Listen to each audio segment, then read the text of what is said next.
दोस्तों नमस्कार। 15 अगस्त 1947 को भारत को आज़ादी मिली, लेकिन संसदीय लोकतंत्र का इतिहास शुरू होता है 5 साल के बाद। अक्टूबर 1951 से लेकर के फरवरी 1952 के बीच में पहला लोकसभा चुनाव होता है उस संविधान के आधार पर जो 26 नवंबर 1949 को पारित हुआ था और लागू हुआ था 26 जनवरी 1950 को। तब 499 लोकसभा की सीटें निर्धारित की गई थीं, लेकिन 1952 में 489 सीटों पर चुनाव हुए। इसमें 364 सीटें जीत करके कांग्रेस पार्टी सबसे बड़ी राजनीतिक दल के रूप में उभरी और उसे वोट मिला था 45%। उस समय केवल 45.7% लोगों ने वोट किया था। तब से लेकर के अब तक माने 17 लोकसभा तक भारत का जो संसदीय लोकतंत्र है वो तमाम उतार चढ़ाव देख चुका है।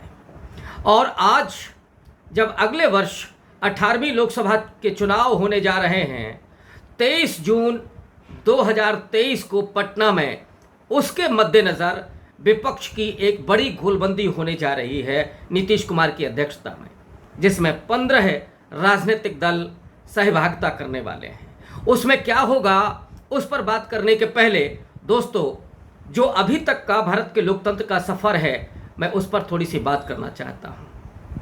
भारत के संसदीय लोकतंत्र में पहला बड़ा मोड़ आता है 1975 में, जब देश में आपातकाल लागू होता है 25 जून 1977 को। और उसके बाद 21 महीने के उपरांत जब आपातकाल ख़त्म होता है और चुनाव होते हैं छठी लोकसभा चुनाव के 1977 में, तब भारत के लोकसभा की सीटें बढ़ करके 544 होती हैं, जिसमें 542 पर लोकसभा चुनाव होता है। इंदिरा गांधी की उम्मीद के विपरीत जाकर के जनता पार्टी चुनाव जीतती है। इंदिरा गांधी बुरी हार का सामना करना पड़ता है। उत्तर भारत में तो सिर्फ 2 सीटें उनके हाथ लगती हैं, एक राजस्थान से और एक मध्य प्रदेश से। दक्षिण भारत ने उनकी लाज बचाई थी। लेकिन इस आपातकाल के दरमियान ऐसा क्या हुआ था कि जिसके चलते इंदिरा गांधी जो असीम लोकप्रियता पर थीं वो बुरी तरीके से पराजित हुई। दरअसल उस आपातकाल के दरमियान, जिसे भारत के संसदीय लोकतंत्र के इतिहास का एक काला धब्बा माना जाता है, हालांकि उस पर तमाम लोगों की अलग अलग राय हैं और इस पर हम 24 या 25 जून को अलग से बात करेंगे कि उस आपातकाल के दरमियान हुआ क्या था। क्या वास्तव में इंदिरा गांधी एक तानाशाह की तरह व्यवहार कर रही थीं या कुछ और उसके कारण थे, तात्कालिक कारण आपातकाल लागू करने के, और बाद में जो हुआ वो हम सब ने देखा। 77 में जब चुनाव की घोषणा हुई इंदिरा गांधी के द्वारा आपातकाल खत्म करने के बाद, जनता पार्टी बनती है। वो जनता पार्टी जिसमें जनसंघ, जो आज भारतीय जनता पार्टी का पूर्व रूप, उसमें स्वतंत्र पार्टी, उसमें सोशलिस्ट पार्टियां दोनों, उसमें लोकदल और उसमें कांग्रेस की जो संगठन पार्टी थी वो भी उसमें शामिल थी, जो कांग्रेस से लोग टूट करके आए थे। इस जनता पार्टी को बाहर से समर्थन दिया था सीपीएम ने, लेकिन उसी आपातकाल के दरमियान सीपीआई इंदिरा गांधी के समर्थन में खड़ा हुआ था। बहरहाल ये जो जनता पार्टी बनती है उसने इंदिरा गांधी की सरकार को उखाड़ फेंका और इस चुनाव में एक नई सरकार बनती है, एक नई एकता बनती है। वहाँ से लेकर के फिर सफ़र आगे बढ़ता है। हालांकि 1980 के चुनाव में फिर से इंदिरा गांधी वापसी करती हैं। 1984 में उनकी हत्या कर दी जाती है, सिख आतंकवाद का वो शिकार होती हैं। और 1985 में जब लोकसभा के चुनाव होते हैं 8वीं लोकसभा के, तो राजीव गांधी के नेतृत्व में कांग्रेस पार्टी अब तक की सबसे बड़ी सफलता हासिल करती है और संसदीय लोकतंत्र की भी सबसे अधिक सीटें जीतती है, 414 है। लेकिन उसके बाद लंबे समय तक, लगभग 3 दशक तक, कोई भी पार्टी पूर्ण बहुमत हासिल नहीं कर सकी। 1990 के दशक में मंडल बनाम कमंडल की राजनीति उभरती है। इसके पहले 1980 में जहां जनता पार्टी बिखरती है, भारतीय जनता पार्टी की स्थापना मुंबई में होती है। उसके 4 साल के बाद 1984 में बहुजन समाज पार्टी बनती है, जिसने अपना केंद्र बनाया उत्तर प्रदेश को। 1992 में समाजवादी पार्टी बनती है मुलायम सिंह के नेतृत्व में।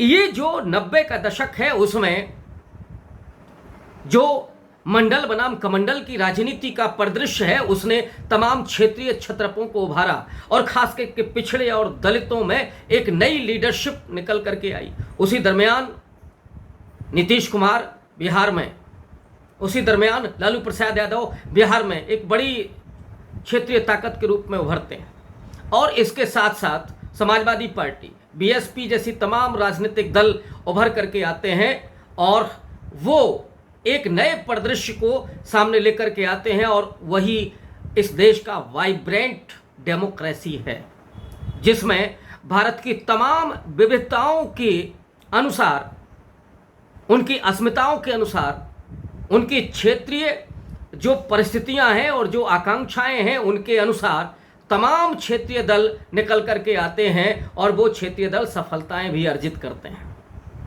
इसी दरमियान, बल्कि थोड़ा इसके और पहले, पंजाब में अकाली दल है, महाराष्ट्र में शिवसेना है।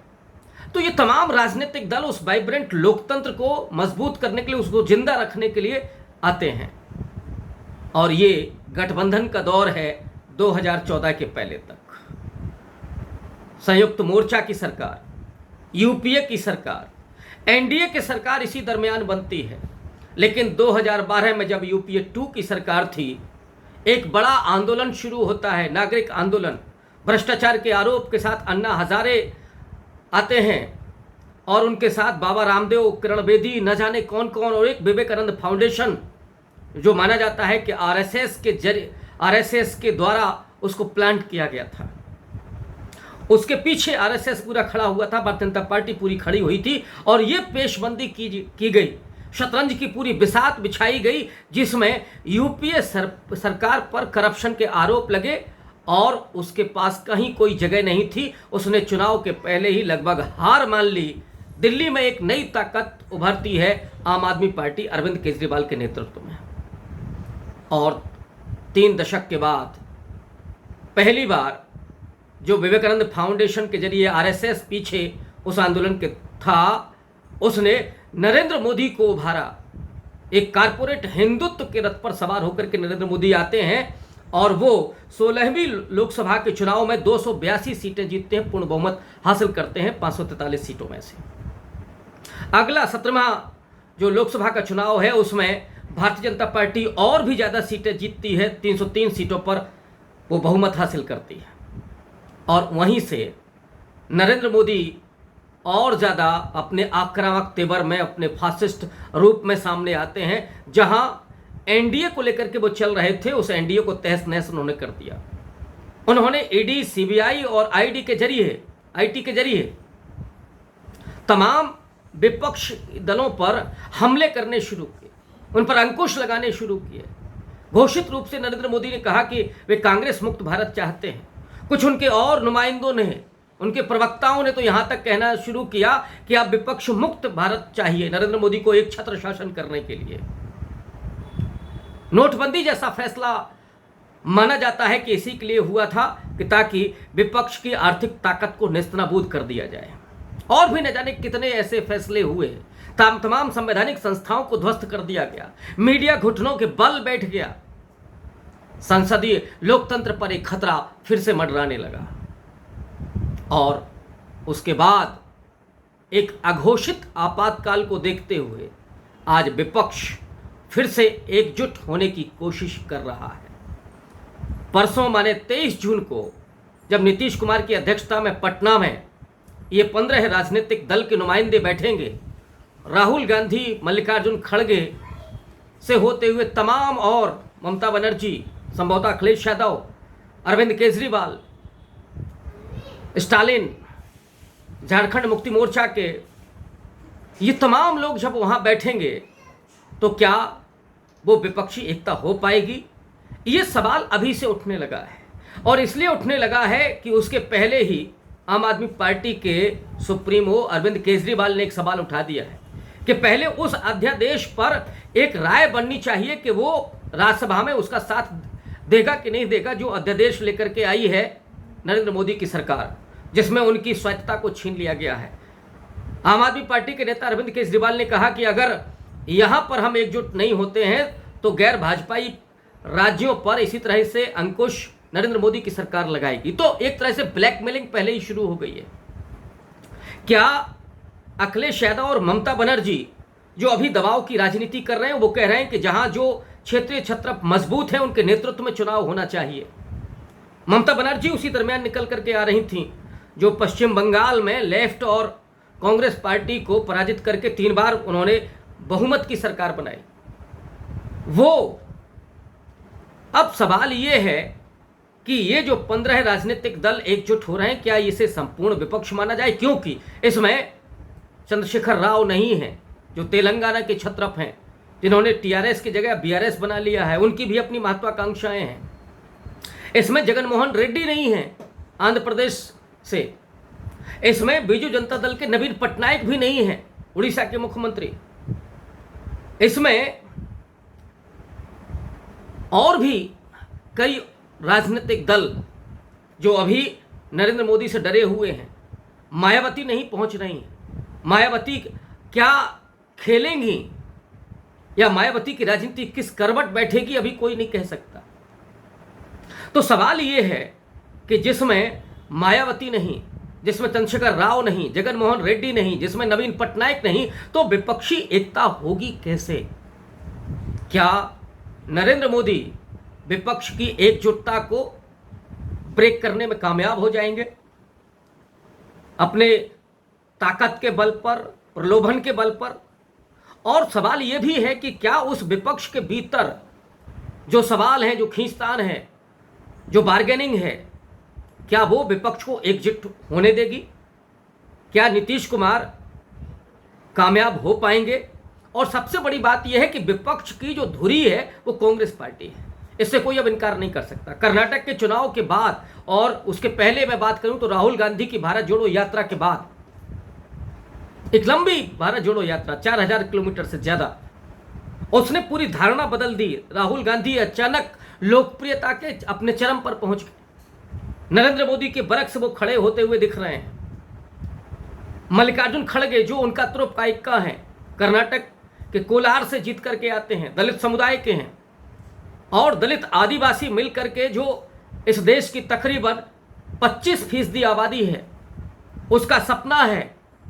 वो बाबा साहब ने जो 25 नवंबर 1949 को कहा था कि इस देश का दलित वंचित तबका गुलामी का बोझा ढोते ढोते थक चुका है, अब वो सत्ता पाना चाहता है। जो मान्यवर कांशीराम का सपना था कि दलित सत्ता में पहुंचे, दिल्ली के लाल किले पर तिरंगा फहराए, तो मल्लिकार्जुन खड़गे वो उनका तुरुप का इक्का है। और वो उनके बारे में मैं पहले भी कहता रहा हूं कि अगर वो अमेठी से चुनाव लड़ते हैं तो उत्तर प्रदेश में कांग्रेस पार्टी बहुत मजबूत होकर के उभरेगी, इसमें कोई संदेह नहीं है। ये मान्यवर कांशीराम की जमीन है, और बाबा साहब अम्बेडकर का, उनके विचारों का जिस तरह से आंदोलन चल रहा है, वो हिंदुत्व का सीधा मुकाबला जो चल रहा है, उसमें खड़गे एक तुरुप का इक्का साबित होंगे। नीतीश कुमार जो मजबूत पिछड़ी जाति से आते हैं और माहिर माने जाते हैं अपने राजनीतिक दाव पेंच में, वो पिछले 3 दशक से बिहार में एक छत्र शासन कर रहे हैं। बीजेपी के साथ भी रहते हैं, आरजेडी के साथ भी रहते हैं। इस फन में वो अकेले व्यक्ति हैं जो इतने माहिर हैं। शरद पवार, जिनको तो भारत की राजनीति का एक बहुत बड़ा मास्टर माना जाता है, वे शरद पवार, शिवसेना उद्धव ठाकरे, वो भी आ रहे हैं। और शिवसेना उद्धव ठाकरे इस समय बीजेपी के सीधे मुखर विरोध में सामने खड़ी हुई है। और महाराष्ट्र इसलिए बहुत मजबूत है जो वहाँ महाविकास अघाड़ी है। झारखंड मुक्ति मोर्चा के सोरेन साहब, स्टालिन तमिलनाडु से, वो जो सामाजिक न्याय का चेहरा है, ये इस देश में उस पूरे वाइब्रेंट डेमोक्रेसी के वो तमाम चेहरे हैं, वो तमाम शख्सियतें हैं जिन्होंने इस देश की राजनीति को जिया ही नहीं है, बल्कि उसको वाइब्रेंट बनाने में, जीवंत बनाने में अपनी बहुत बड़ी भूमिका अदा की है। लेकिन सवाल ये है कि नरेंद्र मोदी की इस फासिस्ट राजनीति के सामने जो अभी विपक्ष की एकता में शामिल नहीं हो रहे हैं और जो विपक्ष एकजुट हो रहा है, उसमें जिस तरह के स्वर आ रहे हैं, भले ही उनको विपक्ष के वो दबाव की राजनीति माना जा रहा हो, कांग्रेस के साथ बार्गेनिंग करने की एक कोशिश के रूप में देखा जा रहा हो, लेकिन सवाल अभी है कि क्या विपक्ष की एकता हो पाएगी? अघोषित आपातकाल के बरक्स क्या जनता पार्टी जैसा कोई प्रयोग हो पाएगा जो इस सत्ता को उखाड़ फेंकेगा? अभी वक्त है और मौका भी है, दस्तूर भी है, सियासत भी है और शतरंजी मोहरे भी हैं। आगे आगे देखिए होता है क्या। बहुत शुक्रिया।